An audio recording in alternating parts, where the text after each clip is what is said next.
Bom dia, professor Adriano. Bom dia, professor Eduardo. Prazer estar Tudo de bom? volta aqui com o senhor.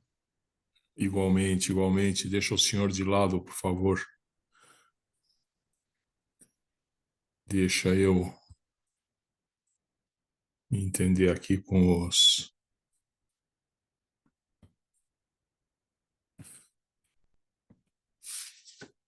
Muito bem. Muito bem. Eu acho que temos, então, três artigos, né? Eu só checando aqui os apresentadores. Eu vejo aqui que temos o Wesley, o Wilton. Olá, bom dia. Isso. Bom Bom dia, dia. bem-vindos. Bom dia, pessoal. Temos o artigo 1469, valor em projetos de sistematização e análise de dados educacionais, a partir da orientação do PMBOK. O 154, mapeamento, priorização e estratégias de mitigação de riscos ESG em negócio de impacto. O caso da Fomenta. E o 614, Internationalization Indicators for Higher Education Based on the TOPSIS Decision-Making Method. Os que estão aqui, o Wesley e o Wilton, de que artigos vocês são? Basta falar o O número. meu é o Eu, 1469. o, 1469, perfeito. E o o meu é o Wilton? 600. O meu Wesley é o 614.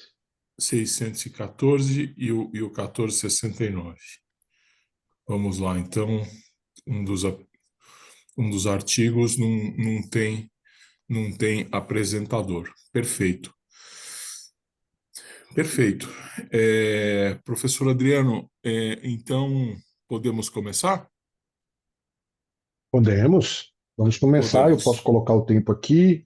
Vamos fazer Isso, igualmente ontem, artigo mais debate. isso. Fazemos a apresentação dos dois artigos, né? Hum, E em seguida, ao final, fazemos o debate dos dois. O que que o senhor acha? o debate geral? Tá bom. Debate geral, exato. Como, como, como eu acho que fizemos ontem, né? Uhum, E ao final.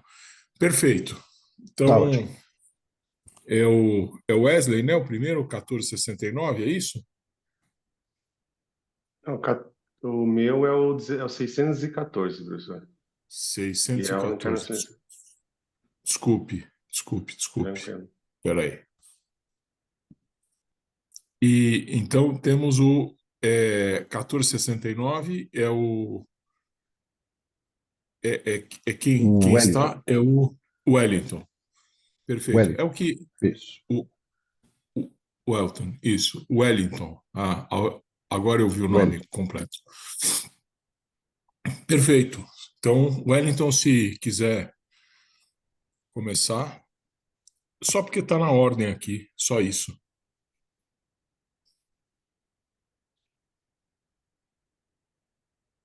Wellington, você consegue ver o chat do Zoom? Chat, sim. Só para eu ir te avisando quando faltar 3 minutos e 1 minuto. Pode ser? Tá. Deixa eu compartilhar aqui, então. São 8 minutos? São 10. 10. 8, acho que era o vídeo, né?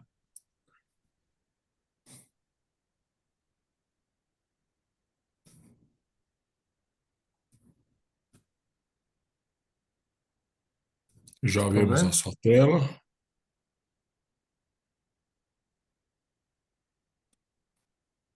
Tá passando aqui tudo certo? Pois só no Sim, modo apresentação, por favor, Elton. exato. Pra mim já tá aqui. Pera aí. Para nós ainda está no modo edição e está com Uma tarja uma preta, eu acho que é barra. questão de transmissão. É, Aqui, do lado, né? isso. É onde tá aparecendo vocês. Pera As aí. fotinhas, né? É, deixa eu ver. Não costumo usar esse zoom aqui. Veja se você consegue Tá. colocar no modo apresentação, por favor. Eu acho que era Enquanto só o que estava isso, faltando. professor Eduardo, o Cláudio também chegou, que é o do terceiro artigo, do 154, mapeamento, priorização e estratégias. 154, perfeito. Estão vendo? Estamos vendo Estamos, tá só tem modo a- edição, mas a gente está é, vendo. ele, Agora, ele agora pôs sim. agora. Pois é, tem essas tarjas aqui, não sei. Uhum. Tudo bem, dá para Tá, seguir. certo. Vou Então começar o vamos seu lá. tempo, tá? Certo. Vamos lá.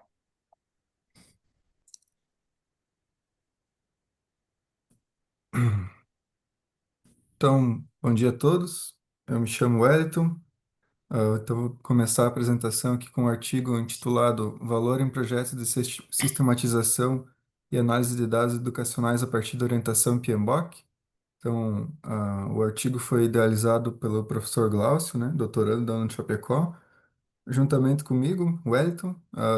Foi um projeto de uma matéria de mestrado e ele de doutorado, né? Então, a gente fez esse artigo em conjunto, juntei com os demais professores, né?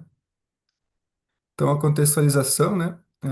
As ICEs, né, elas enfrentam ambientes hostis para manutenção e aprimoramento dos padrões de qualidade da formação, né? Os sinais supervisionados pelo CONAS desde 2004 vêm sendo ranqueados aí por indicadores de qualidade, né? Divulgados pelo INEP. E o Guia PMBOK, né, ele tem como objetivo, então, padronizar e certificar e disseminar essas metodologias, né, de frameworks que garantem uma visão de perspectiva, controle e o sucesso do gerenciamento de projetos, né? Então, nesse cenário, a aplicação de metodologias preditivas, ágeis ou híbridas se destaca, confere maior flexibilidade às instituições, permitindo a adaptação aos processos à particularidade de cada projeto. Então, a lacuna dessa pesquisa, né, que a literatura evidencia que há uma lacuna nessa aplicação de metodologias robustas, né, como o PMBOK, né, para atender a análise de dados educacionais, né, dos sinais. Então, o objetivo é analisar como as boas práticas do PMBOK podem ser aplicadas no levantamento, análise e planejamento de indicadores de avaliação nos cursos de graduação das universidades de ensino superior brasileiras.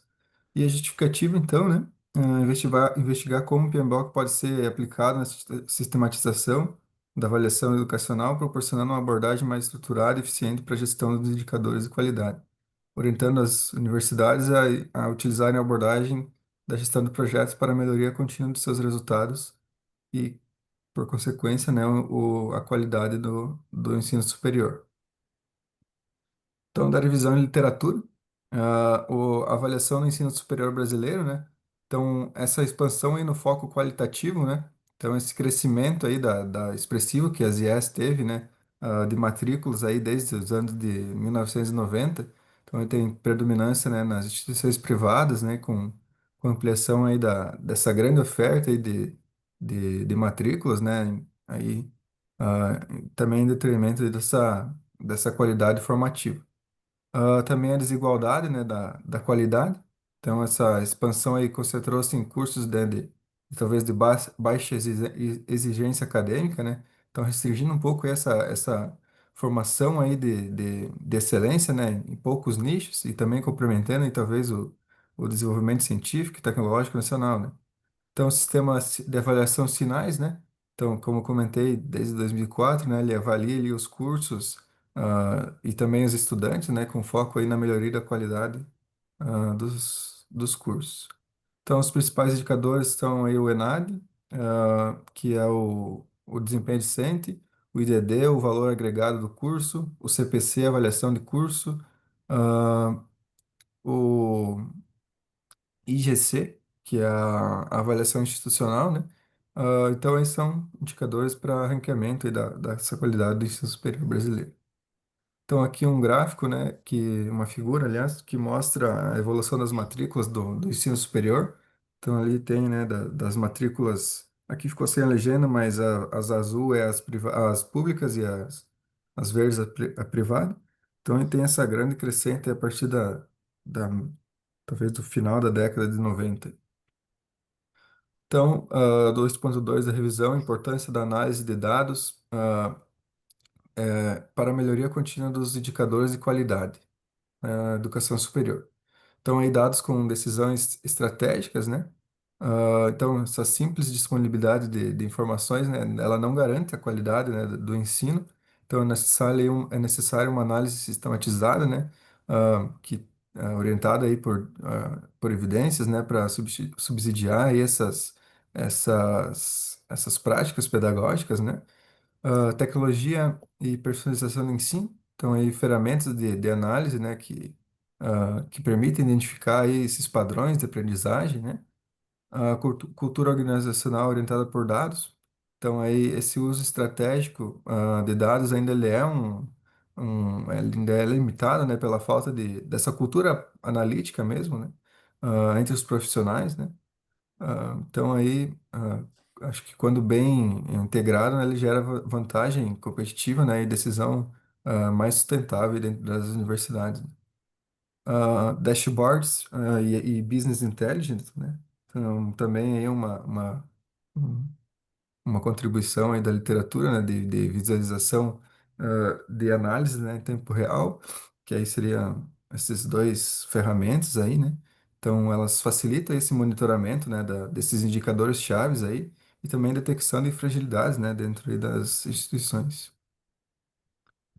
Então, o gerenciamento do PMBOK, né? Do projeto segundo PMBOK. Então, o PMBOK aí da sétima geração, né? Que foi ali de 2021, ele muda um pouco a perspectiva, né? Ele agrega novos indicadores ali, né? Então, ele substitui aí a lógica prescritiva das gerações anteriores, que era de princípios voltados à geração ali, para então esse foco na entrega de valor, né? Com essa geração de valor contínua aí entre as partes interessadas, né? Então, domínios de desempenho. Então, são 8 domínios de desempenho ali, né? São inúmeros ali. Então, dentre eles, as partes interessadas, entrega, medição. Então, ele funciona aí como um sistema aí para assegurar que cada etapa, né, do projeto vai ser efetivamente no seu devido tempo. Também a flexibilidade e adaptação. Então, esse gerenciamento ele é orientado pelo valor, né, que é a proposta. Então, ele permite escolher aí as abordagens preditivas, né, ali entre ágeis ou híbridas, né, garantindo aí também um, um resultado, né, do projeto. Então, nas IES, né, a adoção desses princípios aí do PMBOK, né, ele, ele fortalece essa cultura e também ah, fortalece aí essa gestão, né, otimiza recursos. Então, os procedimentos dessa pesquisa, né, ela é bibliográfica, qualitativa e descritiva e exploratória, né? Então, as etapas aqui da pesquisa, a primeira etapa, então, os 12 princípios e 8 domínios, né, do PMBOK. Depois, a análise dos cenários das IES, né, então, levantamento de dados institucionais ali. A terceira etapa, os dados educacionais, né, tem a coleta dos dados qualitativamente, né, dos dados do INEP e dos sinais. Posteriormente, a aplicação do princípio de valor, né, então, dessa sistematização das avaliações institucionais. E por fim, a discussão, né, com a integração dos achados da pesquisa, ah, e, e práticas da gestão de dados educacionais. Então, aqui, então, a análise discussão dos dados, né? Então, o PMBOK 2021, né, ele traz essa mudança de paradigma, né? Aqui pro...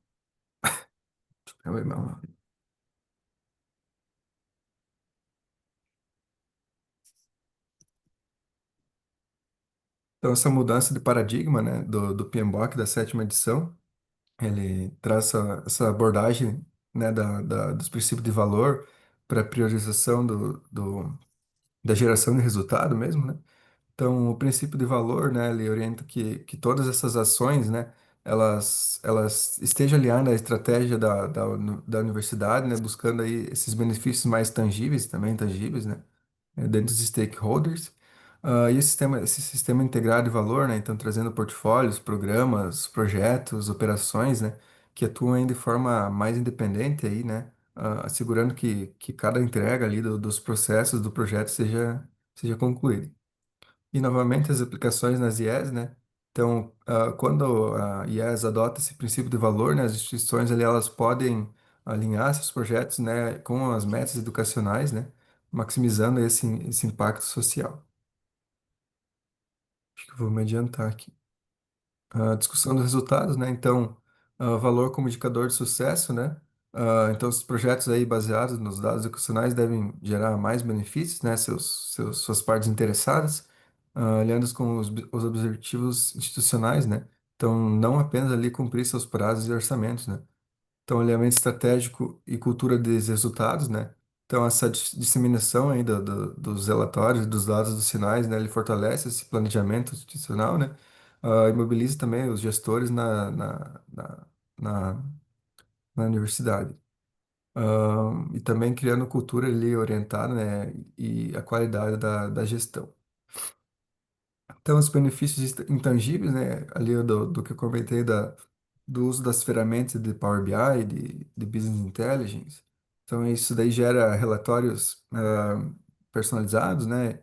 Então, tem acompanhamento, adaptação, ali no que já entra, né, na gestão de valor contínuo, né? Que é o valor construído durante e após o projeto, né? Que tem esse acompanhamento e adaptação e mensuração dos resultados, né?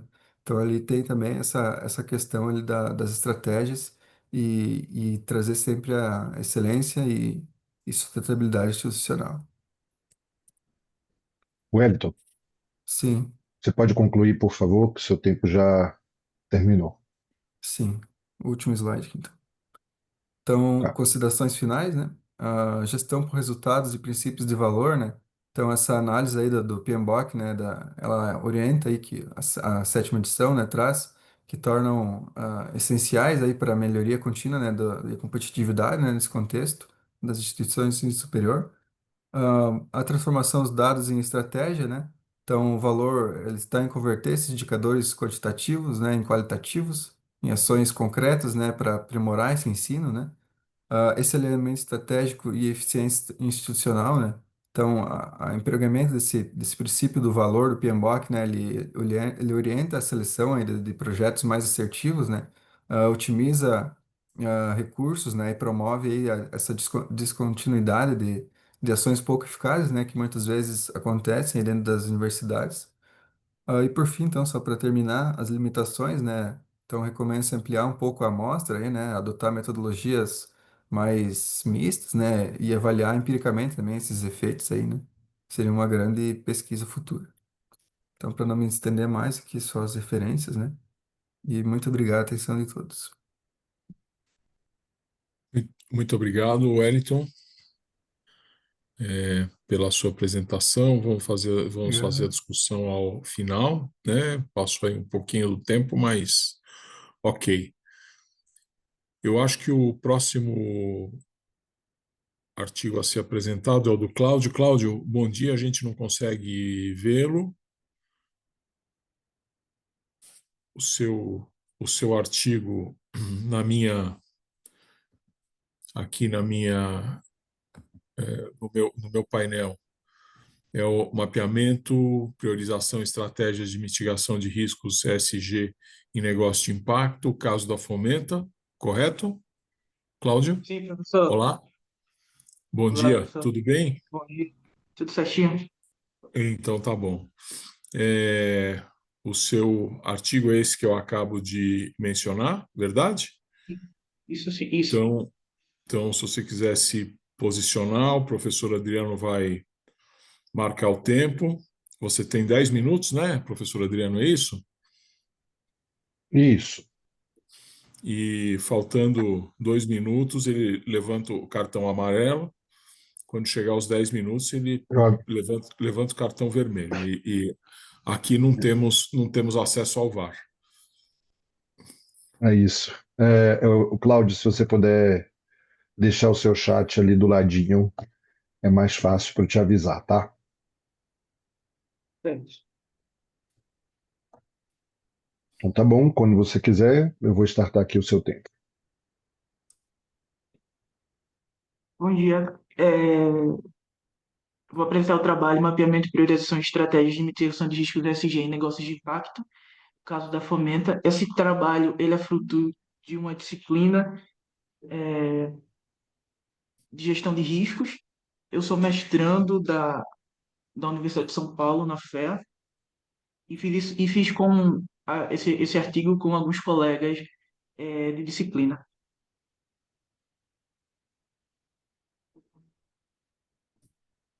Uma introdução, o risco do ESG ele continua sendo é, uma prioridade na mitigação, né, desses riscos ESG, principalmente, né, devido aos grandes problemas ambientais, sociais e de governança que ainda impactam a competitividade dessas organizações. E também a questão da nossa unidade de análise, né, que são os negócios de impacto, que essas organizações também são chamadas do setor 2.5, né, os negócios, organizações intermediárias. Elas buscam tanto retorno financeiro quanto também a solução de problemas socioambientais, né? Então, o problema que a gente propõe uma solução aqui,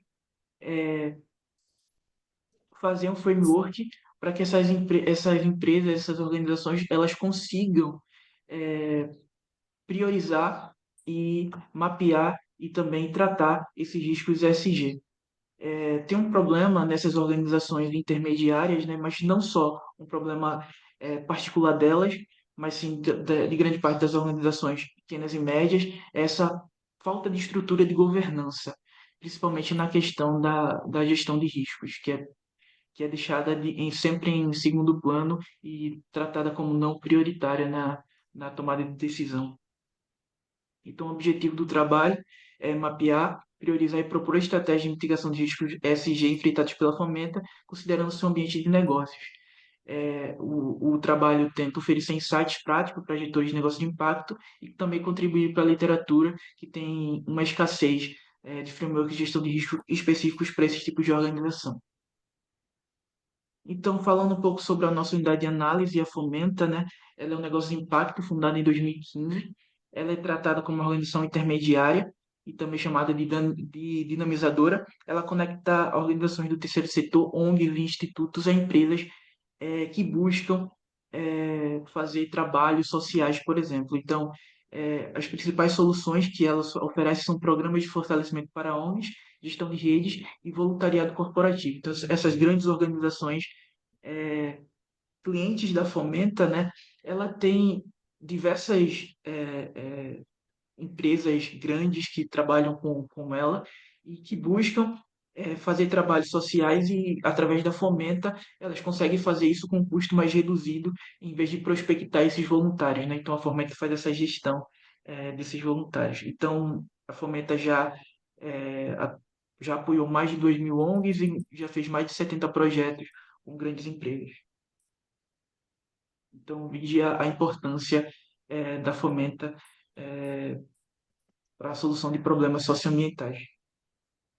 Então, o contexto organizacional da Fomenta, ela trabalha com o modelo de sociocracia e holocracia, ou seja, ela trabalha com papéis e os departamentos são tratados como círculos, né?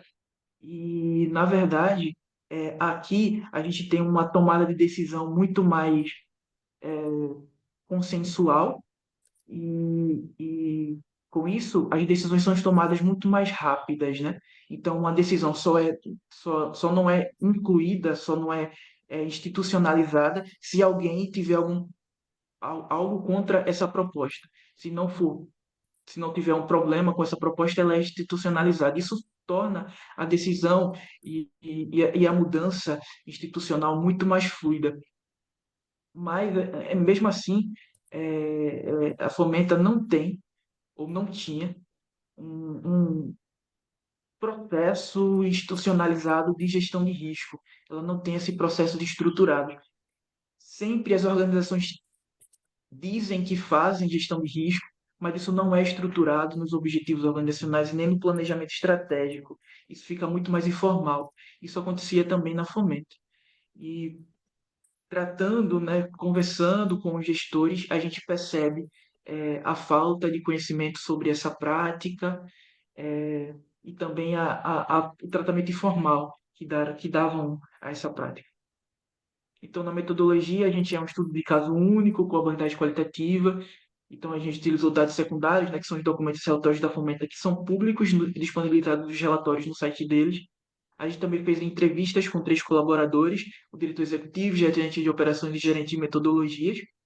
Eles têm vários anos de experiência e anos também na Fomenta. Também a gente colocou as datas da entrevista, né? A gente utilizou o Bardam para análise de conteúdo, principalmente para categorizar os riscos ESG que a gente identificou na fala desses gestores e a priorização desses riscos, o que a gente vai ver mais para frente, né? A colocação, a qualificação dos riscos identificados ficou de cabimento do diretor executivo, que fez essa classificação contra a probabilidade, impacto, percepção, vulnerabilidade desses riscos. Então, a gente propõe o framework conceitual, ele é baseado no trabalho de Oliva, na ABNT e no COSO. A gente propõe o framework cíclico, porque a gestão de risco deve ser um movimento cíclico, porque o ambiente de negócios ele sempre vai mudar, então os riscos vão mudar, as relações com os stakeholders vão mudar, e com isso os riscos também eles são fluidos, né? Eles podem mudar, e com isso é necessário que sempre se revise a gestão de riscos dessas organizações. Então, a gente baseou principalmente no ambiente de valor do trabalho de Oliva, que os riscos emergem principalmente dessas relações com os stakeholders. Então, a gente mapeou o ambiente de valor, identificando os principais stakeholders dentro do ambiente de valor da Fomenta, né? Que é clientes, que são as grandes empresas, são as ONGs, que são a existência, a razão da existência da Fomenta, o governo que promove leis de incentivos, concorrentes, fornecedores, que fornecem principalmente software, né? Tem um risco de descontinuidade, e também os potenciais investidores de impacto e universidades. Está em laranja no ambiente, na figura, né, do ambiente de valor, porque eles atualmente não trabalham com esses 2 stakeholders, mas já trabalharam e podem continuar a trabalhar se quiserem no futuro. Então, a gente colocou aí esse mapeamento também. E no diagnóstico também, né, a gente identificou esses riscos ESG através das falas dos gestores, e a gente classificou através do tipo de risco ESG dos agentes, da possibilidade de ocorrência, do impacto, da rapidez na percepção e na vulnerabilidade ao risco. Então, a possibilidade de ocorrência, impacto, rapidez na percepção e vulnerabilidade ao risco foi qualitativo, e o diretor executivo que mapeou dessa forma. Os riscos, os outros entrevistados também contribuíram, e a gente mapeou os agentes e os tipos de risco. Na fala dos gestores, a gente identificou 20 tipos de riscos ESG que a Fomenta possui. A gente, ainda no framework, né, a gente, através de Kaplan e do COSO, a gente priorizou, criou um modelo de priorização através de scores que se multiplicam, né? Então, através da possibilidade de ocorrência, se é quase certa, é 5, impacto muito alto, 5 também, e a gente vai multiplicando isso para que se chegue no score de priorização para qual riscos a Fomenta ela deve focar seus esforços, porque a gente sabe que, tratando-se de uma pequena e média empresa como a Fomenta e organizações intermediárias que lutam para sobreviver, né, elas não têm recursos para lidar com todos os riscos ao mesmo tempo. Então, uma escolha de priorização é muito importante para esse tipo de organização. Então, no escolha de priorização, a gente também mapeou as possíveis ações e também oportunidades identificadas através da gestão desses riscos e da implementação dessas ações. Oportunidades podem surgir, inclusive na modificação do modelo de negócios e novas estratégias de posicionamento. Então, os resultados obtidos, né? A gente tem uma sensibilização desses gestores quanto ao potencial, da importância do gerenciamento desses riscos, né? A Fomenta começou a tratar esses riscos prioritários como o turnover e a falta de skills, principalmente desses colaboradores. Então, a estrutura organizacional orgânica ajuda a Fomenta a tomar decisões mais flexíveis, mas também tem os custos de implementação dessa GRC, né? E também tem uma mudança de cultura que é muito importante para a gestão de risco ser incorporada no cotidiano. Então, a gente tem uma contribuição técnico-social, né, que é a elaboração do framework, e oportunidades de riscos, né, que a gestão de risco também gera valor para a organização quanto aos stakeholders, né? E a limitação é o estudo de caso único, que restringe generalizações, e sugestão da pesquisa futura, principalmente incluir a perspectiva de múltiplos stakeholders, né, e também a de outros funcionários além da diretoria. E é isso, a conclusão é que, né, a sustentabilidade estratégica dos negócios de impacto é muito importante, né, vital esse gerenciamento de riscos ESG. Aqui as referências, obrigado.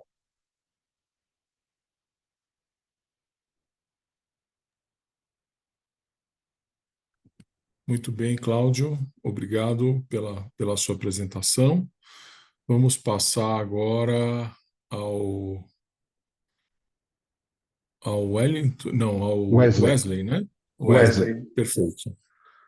Perfeito. Então, acho que o Wesley já sabe, né? Já teve a oportunidade de observar a dinâmica. Uhum. Eu vou compartilhar minha tela, vamos ver se dá certo. Excelente. Obrigado. Vocês conseguem ver? Sim. Sim. Perfeito. Ok, deixa eu deixar o chat aqui. Acho que é isso. Ok. Na hora que você quiser, Wesley. Então, bom dia a todos. O trabalho, né, ou a apresentação que eu vou fazer é sobre esse trabalho que desempenhamos em equipe, a Márcia e eu, e com o apoio de 2 professores, né, orientadores. E o nosso tema é sobre os indicadores de internacionalização para o ensino superior inferior, usando o método multicritério TOP6. Então, a ideia é a gente conseguir refletir sobre o uso, sobre a gestão dos indicadores de internacionalização, considerando que internacionalização é um assunto que tem tomado cada vez mais tempo da gestão ou das gestões das instituições, seja público-privada. Então, é um assunto que a gente considera que tem sido cada vez mais surgente, né?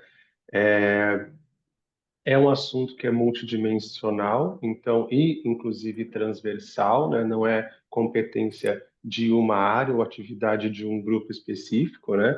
E ele tem cada vez mais impactado na avaliação e no desempenho dos programas e dos cursos, impacta então em qualidade, competitividade e a percepção de inovação, né?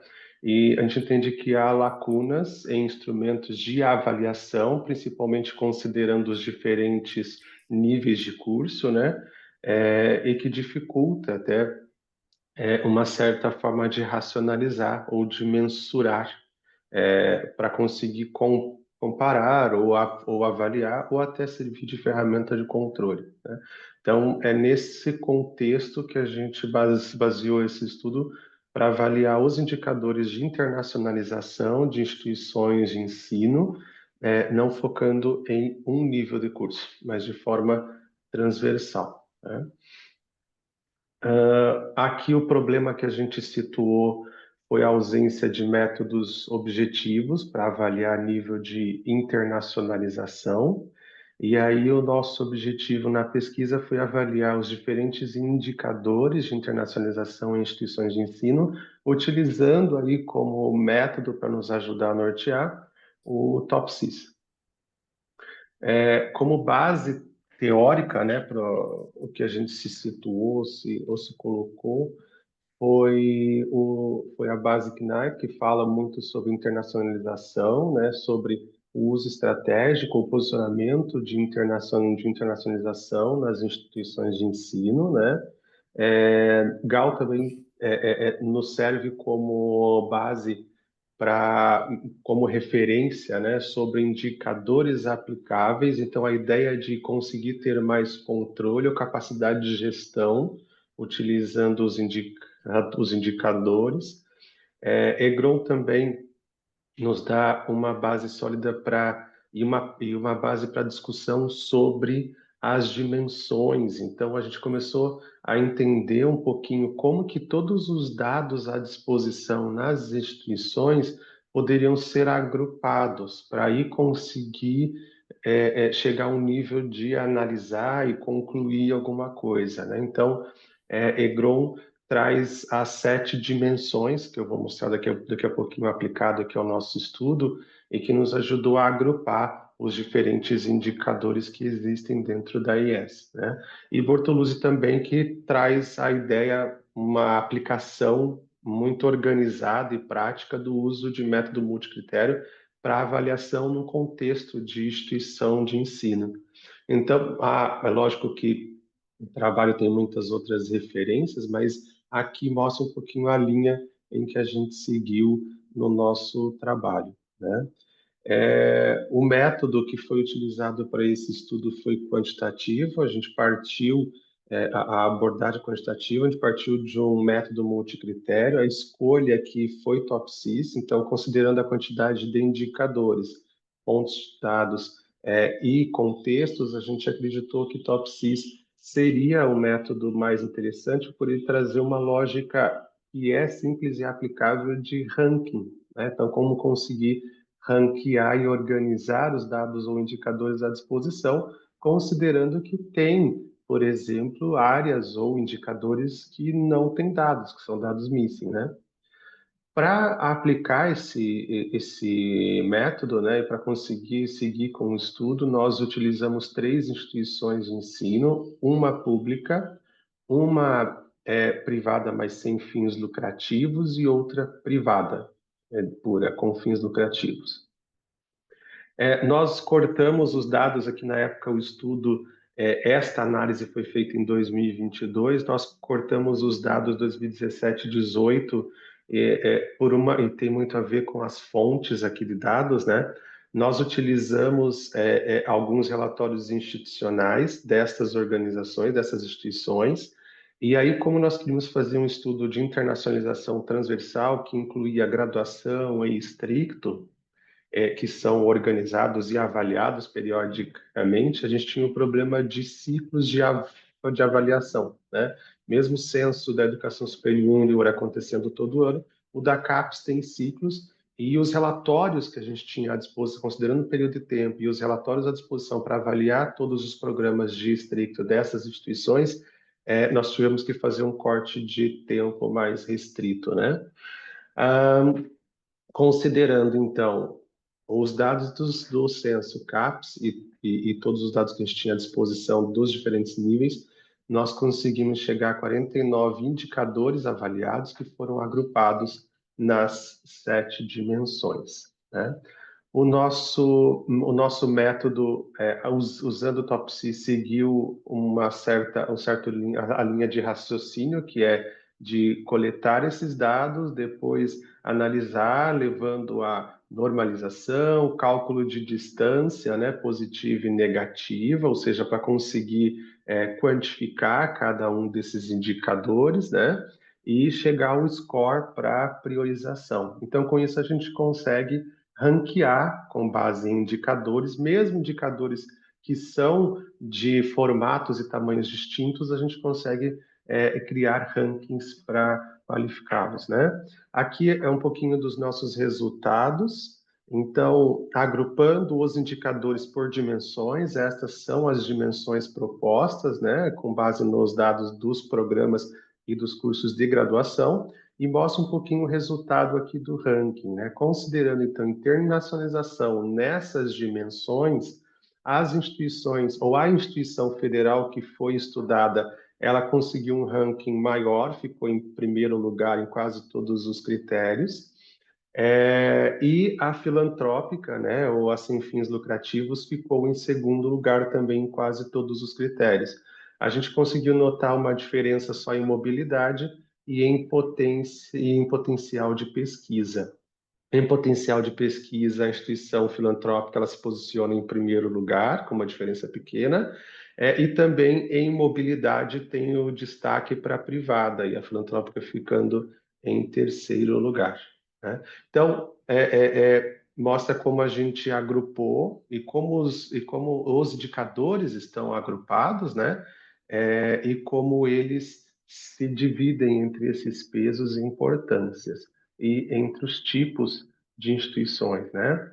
Então a gente viu que o resultado, o desempenho tem uma relação forte com as prioridades que a instituição traz para a internacionalização. Enquanto a pública, por exemplo, tem o foco em parceria, em visibilidade, em mobilidade, né? A instituição sem fins lucrativos tem um destaque em pesquisa e extensão, né? Enquanto a privada tem alguns esforços fortes em mobilidade, pensando muito em atrelar aquilo à graduação, principalmente, que é o forte delas, né? Tem uma lacuna de gestão e mensuração dos indicadores, tivemos uma dificuldade muito grande em conseguir quantificar esses indicadores e organizá-los, né? Mas a gente entende que TopSys ele se mostra útil para integrar e para sistematizar esses indicadores, mesmo sendo de mais de uma fonte, um lugar e nível de ensino, né? Então a gente entendeu nesse estudo que o TopSys é eficaz e replicável para apoiar a gestão de internacionalização nesse contexto, né? Nesse estudo,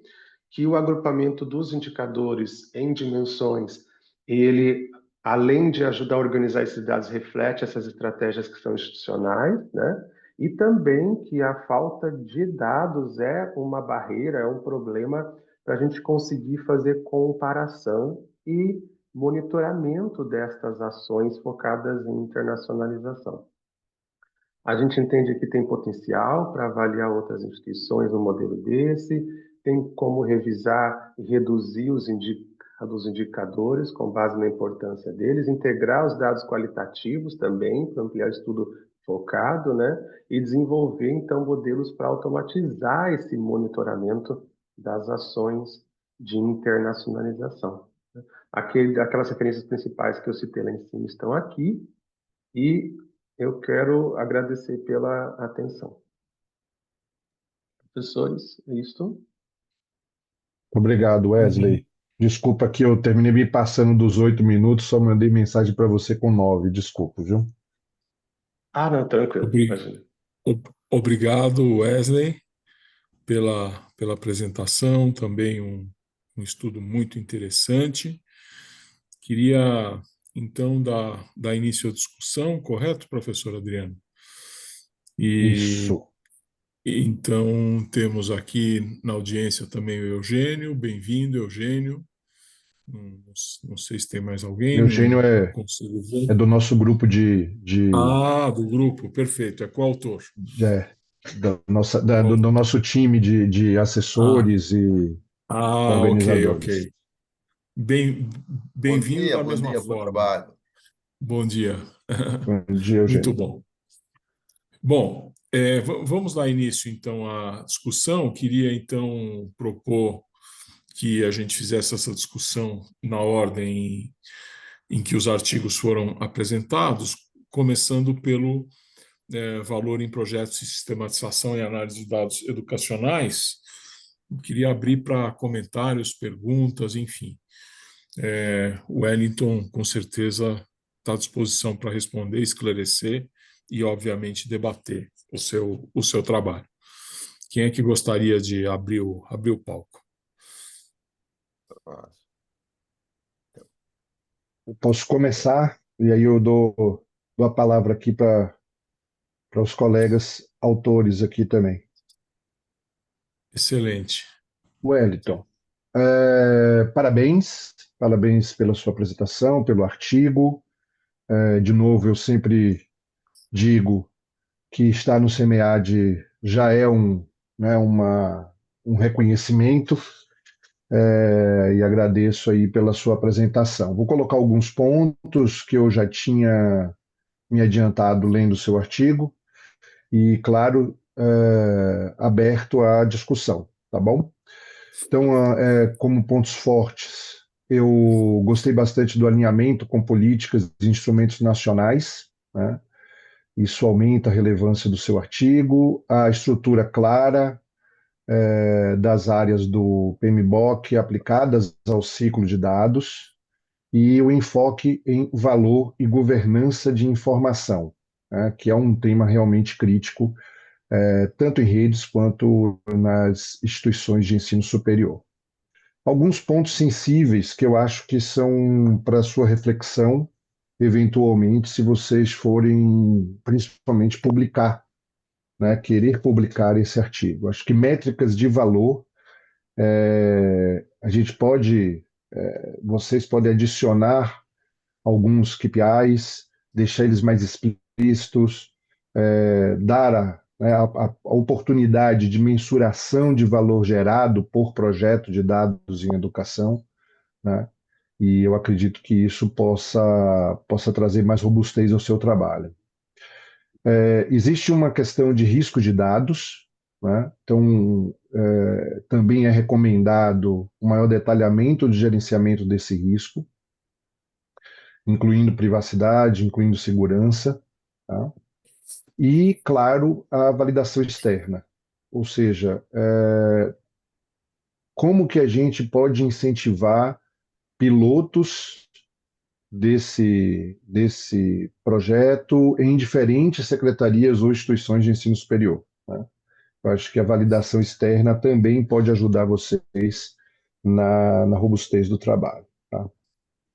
Então, para reflexão, e né, agora sim, como uma questão para ajudar aqui no nosso debate, acho que eu vou trazer esse segundo ponto que eu coloquei, que é a privacidade e a ética, né? Dados educacionais são muito sensíveis e eu queria ouvir um pouquinho de você, como que o framework incorpora controles de acesso, anonimização e auditoria contínua ao longo das áreas do PMBOK.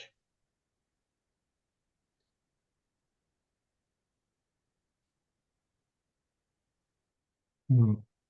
Então, bom dia ao Eugênio, que eu acho que eu não tinha cumprimentado. Ah, na verdade, esse artigo, ele foi um pouco modificado, né, no decorrer do desenvolvimento dele, né, porque realmente dados educacionais são muito sensíveis, né. Então, o Glaucio, né, que é o idealizador desse artigo, ele trabalha na Superintendência de Desenvolvimento de Ensino da Unichapecó, né? Então, é ele que lidera o próprio projeto, que idealizou o artigo, né? Então, inicialmente, a gente tinha planejado fazer um estudo de caso, né, sobre esse projeto que ele lidera na Unichapecó. Porém, no decorrer, né, do desenvolvimento do artigo, a gente decidiu mudar o rumo dele, né, por conta justamente disso, né, de que são dados muito sensíveis, né, do que para no Chapecó e para trazer dentro de um artigo, né. Então a gente teve essa alteração aqui dentro do artigo, que talvez não foi o melhor caminho, né, e acredito que com essas implementações aí de trazer robustez, né, como o professor Adriano comentou ali, de sistematizar para também aplicar em novas universidades, né? Eu acho que vai contribuir muito bem ali e trazer caminhos aí para uma futura publicação. Não sei se eu respondi, professor. Respondeu. Eu acho que ainda há de, né, acho que a conclusão da sua resposta é ainda haverá, né, uma Sim, discussão sobre como incorporar controles de acesso, anonimização, auditoria e outros fatores de privacidade, ética, segurança. Tá bom. Professor Eduardo? Não sei se eu tenho, obviamente, comentários e questões, não sei se algum dos colegas presentes gostaria de comentar ou fazer alguma pergunta. Não? Então, Eu tenho uma, professor, mas eu posso fazer por favor, depois. Wesley, por favor, não, vamos lá, o tempo é de vocês. Na verdade, o Wellington parabéns, tá, pelo trabalho. Eu gostei bastante do tema, gosto bastante da área de dados.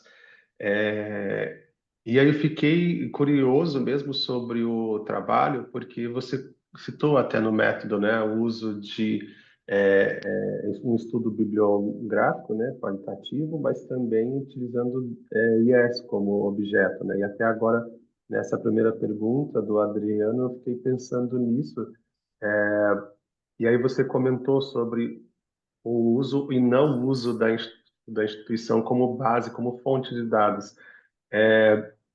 Nessa discussão que foi feita aqui, lá no método cita até o uso de IES como referência. Eu queria saber, foi utilizado a base dos sinais, do censo, alguma coisa assim, ou foi utilizado essa experiência de uma instituição? Foi um pouco misto, né? Porque no Uhum. início do desenvolvimento do artigo, a gente olhou mais a fundo o projeto do GLOSS, né, dentro da Ana Chapecó, mas também mesclado aí com os dados dos sinais lá do MEC, né? Então seria uma abordagem interna, e também mesclado aí para as outras universidades também. Se eu puder dar um pitaco no Sim, com trabalho dos certeza. outros, né? Mas essa segunda parte, na terceira parte que é de discussão, eu acho que poderia ter mais conversa com os próprios dados, sabe? Para discutir sobre potenciais Uhum. benefícios e usos, considerando os indicadores. Eu vi que até foi citado, né, os grupos de indicadores que são da graduação, mas conversar mais com os dados sinais, sabe? Considerando as sugestões ou proposta de organização que vem do PMBOK, mas como que isso conversa objetivamente com os dados que tem à disposição sobre os sinais, né? Eu acho que tem um potencial para, aqui nas discussões e análise, ter mais análise dos dados efetivos à disposição, né? Mas aí é um pitaco meu aqui, um negócio que eu achei legal o assunto e eu achei que tinha como deixar ainda melhor, sabe? Só isso, professor. Obrigado, professor Wesley. Não sei se o Wellington quer re- responder adicionalmente alguma coisa, complementar. Não, são ótimas contribuições aí do Wesley, muito obrigado. Eu acredito que esse é um ponto que talvez está mais carente aí no artigo, né? Essa triangulação aí da, com os dados lá dos indicadores, né? Então é muito bom, muito boa essa contribuição. Muito bem. Bom, eu queria também acrescentar alguma coisa. Primeiro, essa contribuição do professor Wesley, eu senti falta exatamente disso, né? E eu acho que esse é o papel de um evento, de uma conferência, né? Justamente, vamos dizer, evoluir no artigo. Então, eu acho que essa é uma área de oportunidade para evolução, também senti, repito, usar, né, os dados que eu acredito que vocês têm. As minhas duas questões, vamos dizer assim, né? Bom, uma questão é que, enfim, você mostrou bem que existe um contexto, né? De aumento de número de matrículas, obviamente, né?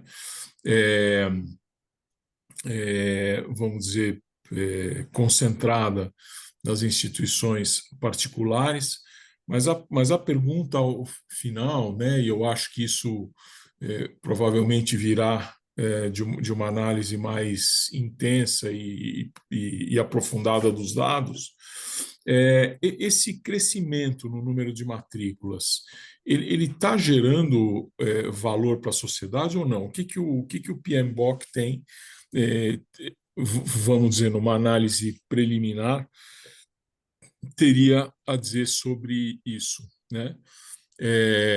De onde vem o meu comentário, aí até explicando um pouco, né? A gente vê que ainda hoje o Brasil, se a gente pegar as matrículas do grupo etário de 18 a 24 anos, vamos dizer, a gente vai ainda abaixo de 20%, claro que tem desse contingente, desse segmento, claro que tem casos, vamos dizer assim, Coreia do Sul, sei lá, que está acima de 80, mas mesmo tirando esses outliers, né, a gente vai para países como Argentina, Chile, se eu não me engano, o número é acima de 30%, ou seja, houve um crescimento quantitativo, não acompanhado por qualidade, o que é um pouco esperado até, né? E, mas e no final, esse crescimento, considerando então essa defasagem que os dados sugerem que o Brasil tem, ele, de acordo com a lente, né, analítica do PMBOK, ele está gerando valor ou não? Assim, em resumo, o que você teria a dizer?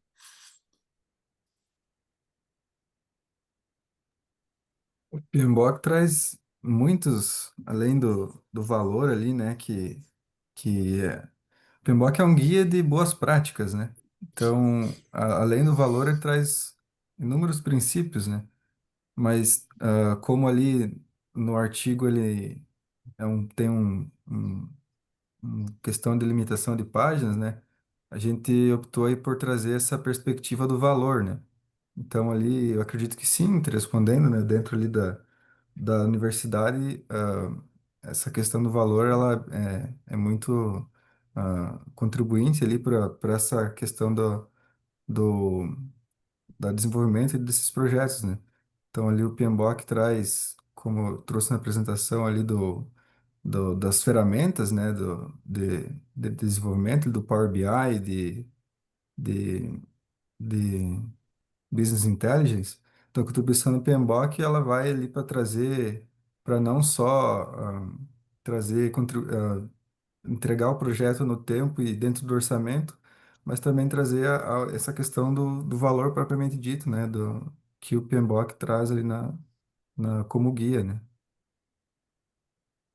sei se ficou Entendi. claro. Entendi. Ficou a minha pergunta que o PMBOK tem, vamos dizer, condição de gerar valor, eu não tenho muita dúvida, né? Sim, É, mas assim, eu estou mais focado no crescimento quantitativo, vamos dizer, a partir de uma perspectiva do PMBOK, né? Se assim a gente consegue, no âmbito desse artigo, tirar alguma conclusão, mas enfim, seja como for. Ok, obrigado. Não sei se alguém tem mais alguma pergunta. Eu tenho pergunta para os outros dois artigos, né? Então, assim, né? Bom, parabenizando o Wellington e parabenizando o Cláudio e o Wesley também, né? Assim, achei excelente a apresentação, as apresentações. O artigo do Cláudio, né? Sobre ESG, né? É, eu tenho duas perguntas. A primeira delas é o seguinte: em resumo, assim, o que se é possível, se foi possível, com o trabalho de vocês, acrescentar alguma coisa à teoria, né? A teoria existente que vocês usaram corretamente, tudo certo. Esse é um artigo aplicado, né? Que tem aí um viés um pouco diferente, mas mesmo assim, né? Mesmo quando a gente vai para um journal, é, vamos dizer que publica trabalhos com esse perfil, é, essa é uma pergunta que sempre os revisores fazem, né? E aí, né? O que você pôde, assim, preliminarmente, o que dá para dizer que se acrescentou à teoria? Se você tem algum comentário a fazer. Questão do framework, das 6 etapas do framework, ele é baseado principalmente no COSO, mas a questão cíclica da inclusão do modelo de Oliva também é uma coisa que a gente acrescentou nesse framework também. A questão da priorização dos riscos é uma junção de Kaplan e também do COSO de 2010. Então, são teorias existentes, mas que a gente reuniu no framework comum, porque achamos que fazia sentido no contexto das organizações intermediárias, principalmente a questão da priorização. Mas eu concordo que a novidade em si, ela reside justamente na comunhão ou na revisão da literatura e na junção dessas duas, dessas visões, né, que são complementares, mas que estão fragmentadas na literatura. Ok, entendi. Muito, muito bom, muito bom. Obrigado, gostei da sua resposta. Pois um outro ponto que me chamou a atenção e com o qual eu concordo, né, é sobre o caráter dinâmico dos riscos. Talvez você tenha usado outras palavras, né? Então, assim, se vocês teriam alguma sugestão relacionada à periodicidade. Eu sei que isso é muito específico, muito aplicado, mas mais no sentido bom, a periodicidade está relacionada ao quê? Né? A dimensão do risco, ao setor econômico, né? À indústria. Assim, o que você podia falar disso? O nosso modelo ele reside principalmente na observação do ambiente de valor da organização. Então, a questão da periodicidade, eu concordo muito com a sua fala, que é no sentido de que não é a gente não pode dizer, tá? De 6 em 6 meses a gente tem que fazer essa revisão da gestão de riscos. Não é algo periódico nesse sentido, mas é quando os gestores ou a organização percebe mudança no ambiente de valor. Então, o nosso modelo ele tem a premissa de que os riscos, e principalmente os riscos ESG, eles emergem da relação com os stakeholders. Então, a partir do momento que essas relações elas se modificam, está na hora de revisar essa estrutura de gestão de riscos e, principalmente, podem ter surgido os novos riscos ESG. Então, isso fica a cargo da percepção dos gestores e da mudança do valor do ambiente de negócios, por exemplo, com a chegada de novos clientes, concorrentes e fornecedores. Ok, ok. Essa Obrigado. observação do professor Eduardo, professor, posso complementar? Por favor, por favor, por favor. Eu tinha inclusive, Cláudio, colocado aqui como uma sugestão, né, de pergunta, e que vai na linha da colocação do professor Eduardo, que é a voz desses stakeholders. Então, a inclusão de perspectivas de parceiros, doadores, beneficiários, pode mudar a matriz de risco, né? A inclusão ou não, na verdade, né? Então, que diferenças vocês esperam ao ampliar a escuta e como recalibrar a priorização? Pergunta muito interessante. Sim, quando a gente coloca mais com partes interessadas dentro da estrutura de gestão de risco, é muito evidente que essa matriz de riscos vai ficar cada vez maior e cada vez mais difícil de gerenciar. Então, é uma questão de realmente os gestores saberem priorizar, né? Quais riscos vão ser mais atacados. Eu acho que é uma contribuição muito interessante para complementar a visão do framework, por exemplo, um viés mais de impactos no desempenho organizacional, por exemplo, priorizar riscos não só pelos próprios riscos, mas pelos que ele pode causar pela no desempenho, por exemplo, financeiro. Por exemplo, respondendo especificamente à pergunta, por exemplo, se eu tenho a inclusão de um novo cliente que paga 50% das minhas contas, isso é um risco muito grande. Então, isso vai ser extremamente priorizado na matriz de risco, por exemplo. Então, se eu levar em consideração a percepção dos stakeholders, isso vai mudar completamente, assim. Então, o novo módulo de framework ou um novo complemento para um framework que a gente propõe é justamente colocar o desempenho organizacional nessa jogada toda e não apenas priorizar risco por risco.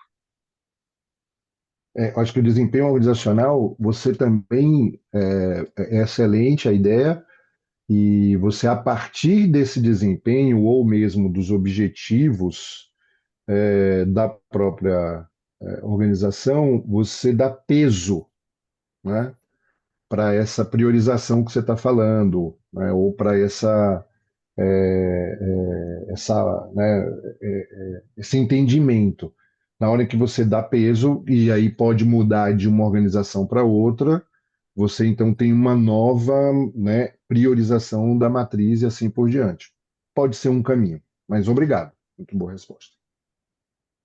Muito bem. Como vamos de tempo, professor Adriano? Temos tempo para um último comentário, Temos pergunta? essa sessão, professor, ela vai até às 9h30. Então a gente ainda tem mais um tempinho, talvez aqui para mais uma ou duas perguntas para o Wesley sobre o último artigo, e Isso, aí podemos encerrar. isso. Bom, exatamente, é para o Wesley, para o artigo dele, né? Também parabéns pelo trabalho. Tenho aí também, enfim, desenvolvido alguma coisa sobre internacionalização do ensino superior. O professor Wesley e os demais talvez não saibam, né? O professor Adriano sabe. Eu não estou falando do Brasil, eu trabalho no exterior, né? Estou aqui no México, no Tecnológico de Monterrey, que é uma instituição privada sem fins lucrativos, e, enfim, e tenho, como eu disse, aí produzido alguma coisa nesse, é, nesse tema. Algo que me chamou a atenção, professor Wesley, assim, houve então, se eu entendi bem, eu vou dizer junção, talvez não seja o melhor termo, da graduação com estrito senso, né? E aí, até mesmo já na sua apresentação, ao reconhecimento então, isso traz dificuldades, inclusive de manipulação dos dados, porque tem cortes, tem aí a periodicidade de cortes é diferente, enfim, né? Então, a minha primeira pergunta é um pouco até questionar por que fizeram isso, se realmente foi uma opção conveniente. Queria um pouco de comentário nesse ponto. Obrigado. Ok, isso. Não, ótima pergunta, porque é o que a gente também se perguntou bastante na época que a gente começou esse estudo, né? Eu trabalho com indicadores, com governança de dados, e a Márcia, ela efetivamente estava trabalhando com o tema de internacionalização. Então, a gente se juntou para discutir sobre esse tema. E aí, tem uma questão que é prática e metodológica e outra que é conceitual teórica. Quando se pensa em internacionalização, né, e isso trazendo até para a instituição de onde eu sou, que também é filantrópica, né, pontifícia, as decisões estratégicas de internacionalização, em parte, não são feitas para um tipo de curso, para um curso ou para um programa. Elas são institucionais, né? Então, decisões sobre parcerias, decisões sobre políticas para mobilização, para investimento, geralmente elas são vistas para a instituição e não para uma escola específica ou para um programa. E aí a nossa pergunta sobre esse trabalho era como que a gente vai analisar somente um nível de curso, ou uma escola, ou uma unidade, e os dados dessa unidade, desse pequeno grupo, considerando que as decisões depois institucionais são para a instituição inteira, independente do nível.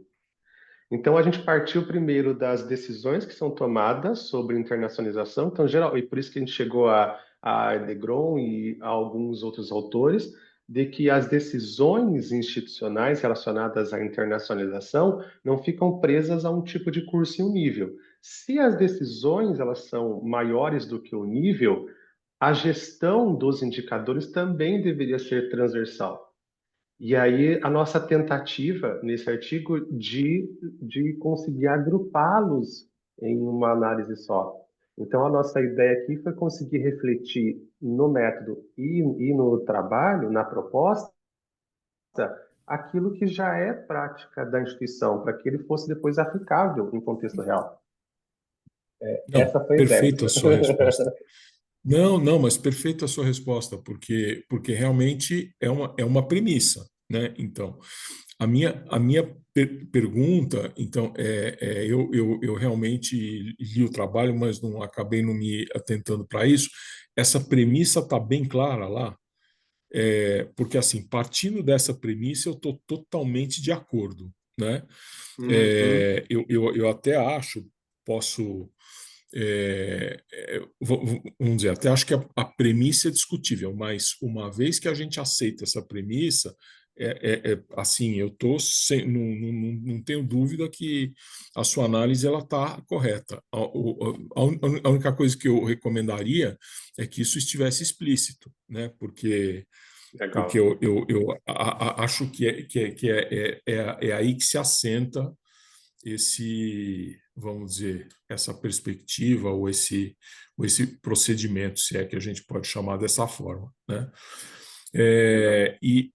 E além de estar explícito, né? Quer dizer, eu acho, né? Toda opção metodológica, ela traz ganhos e perdas, né? Assim, eu acho que não tem opção metodológica perfeita, né? Agora, eu acho que também devia se com explicitar a premissa, colocar um pouquinho os ganhos e perdas. Eu acho que claramente você apontou um ganho, eu tô de acordo, mas talvez se perca um pouco, já que o número de anos diminuiu, né? É, para 2017, 2018, se eu entendi bem, né? E se me lembro bem do artigo, qual é a consequência, né? É que se pode perder um pouco a, a identificação da dinâmica do processo, né? Então, assim, né? Só deixar isso bem claro no artigo, porque eu acho que essa é uma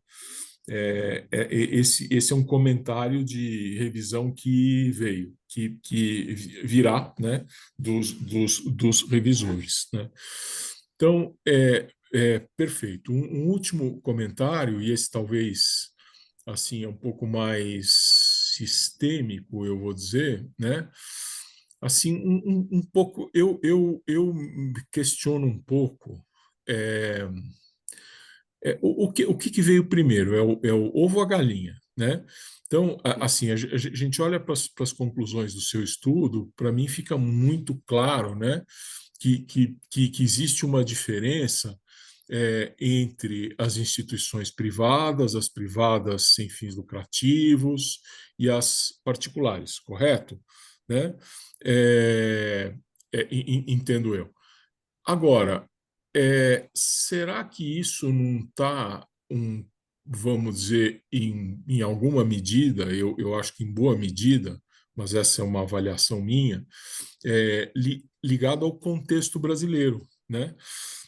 Eu vou usar um outro contexto que eu sei que é radical e talvez específico, né, dos Estados Unidos da América, que a gente não consegue, olhando para as instituições estadunidenses, né, educacionais, a gente não consegue perceber muito a diferença entre a pública e a privada.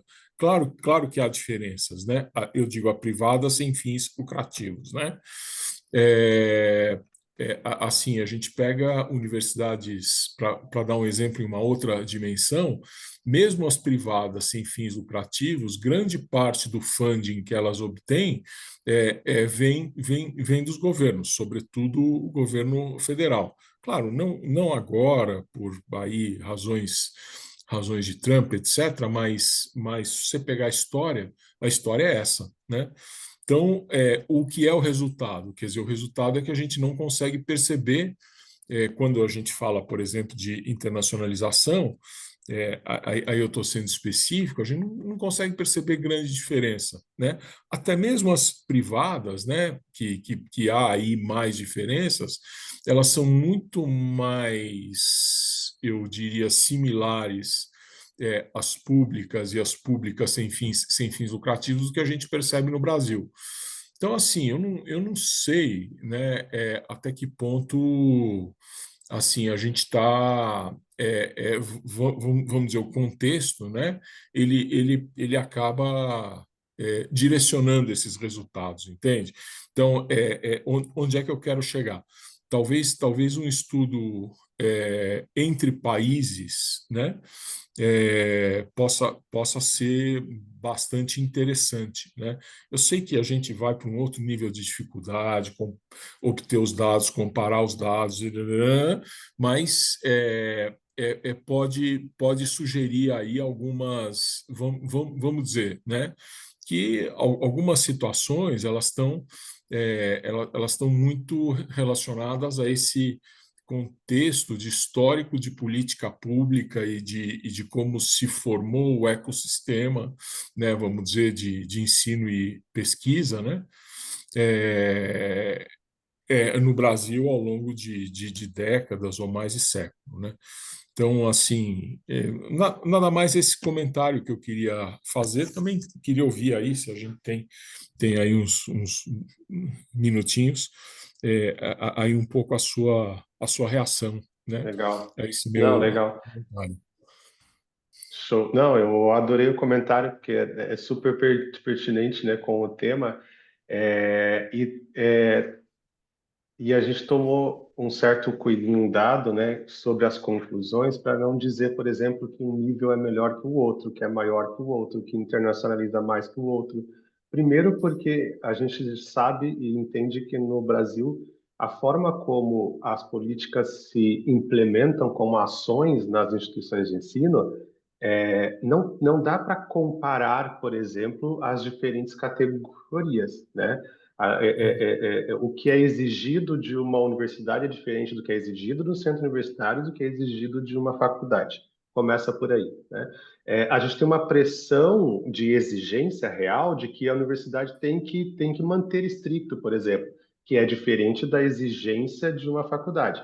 Então, compará-las em relação às ações que estão relacionadas à pesquisa, por exemplo, ou à internacionalização, seria injusto, né? Então, criar um ranking ali para a gente foi mais para refletir as prioridades das instituições.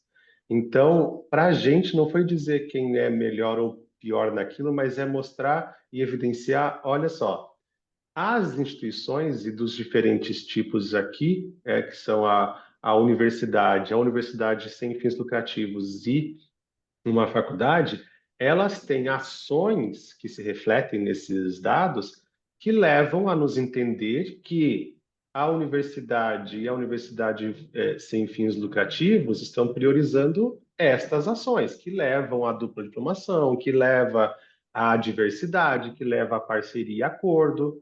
Por quê? Porque tem um contexto de que ela tem que manter estricto, de que tem que manter avaliação, de que tem que manter relacionamento com outras instituições fora do país.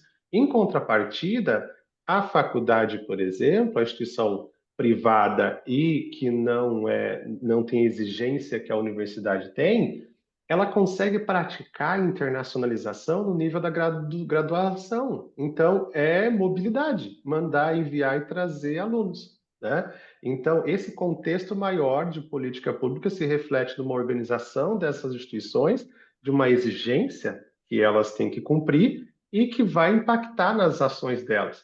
Então, por isso que as nossas conclusões, a gente quis evidenciar esta diferença entre elas em relação à prioridade, mas principalmente também trazer o uso de uma organização, uma possibilidade de uso desses indicadores de forma organizada e evidenciar essa lacuna de gestão desses dados, sabe?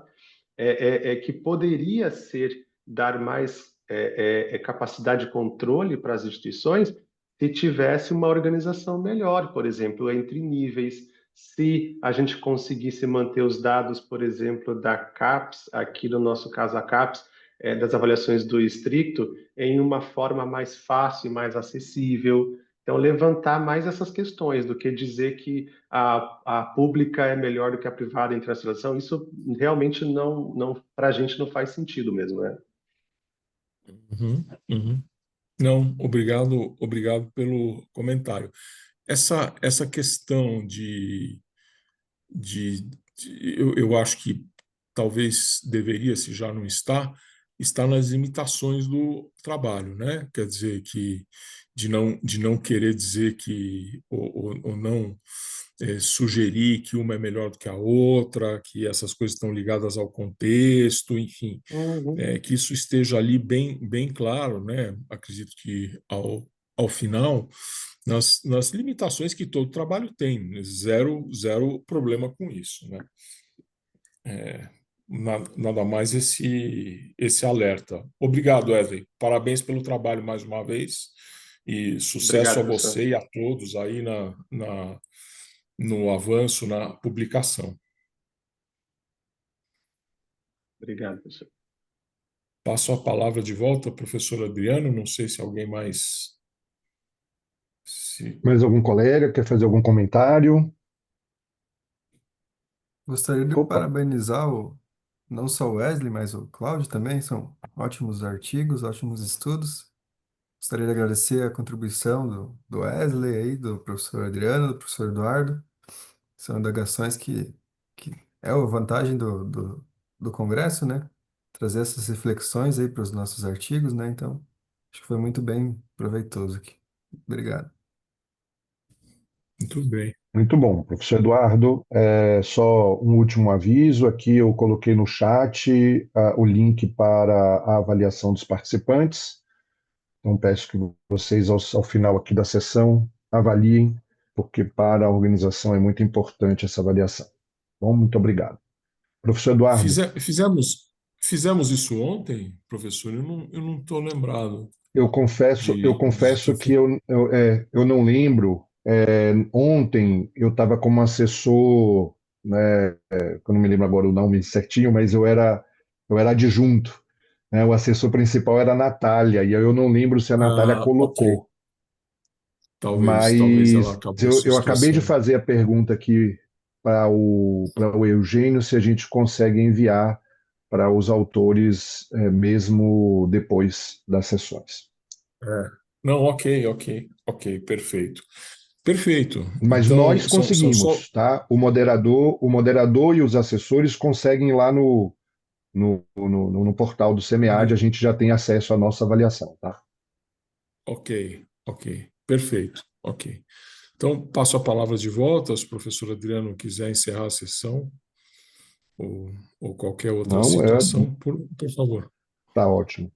Parabenizar a todos, muito obrigado, Wellington, Cláudio e Wesley pela apresentação. Os artigos, de novo, repito, não à toa foram aprovados para estar aqui no SEMEAD. Claro, houve, e este é o objetivo também, né, do SEMEAD, algumas contribuições bastante importantes, significativas, relevantes. Acredito que vocês tenham realmente preciosidades na mão e desejo sorte, sucesso na publicação dos artigos. Muito obrigado.